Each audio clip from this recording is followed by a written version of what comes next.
త్రిపురాంతక మండలం కొత్త అన్నసముద్రంలో 75వ గణతంత్ర దినోత్సవం సందర్భంగా ప్రాథమిక ఉన్నత పాఠశాలలో జెండా వందనం జరగడంలో పాల్గొన్న సర్పంచి వెంకటేశ్వర్లు గారు, స్కూల్ సిబ్బంది మరియు విద్యార్థులు, స్కూల్ పిల్లలు బహుమతులు ఇచ్చి 75వ గణతంత్ర దినోత్సవంలో పాల్గొన్న కంచుపాటి వెంకటేశ్వర్లు సర్పంచ్ గారు జెండా ఎగరవేశారు.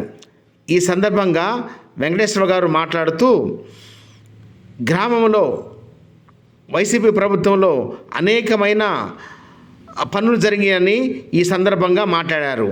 ఈ యొక్క జెండా వందనంలో గ్రామస్తులందరూ పాల్గొన్నారు.